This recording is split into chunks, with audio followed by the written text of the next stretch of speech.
gió vang hát về bờ em nói đi gần gió muốn nói điều gì gió vang em một người đã ra đi không chờ để mong một kỷ niệm không được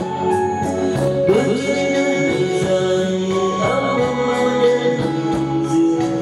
anh vẫn lấy giường này xa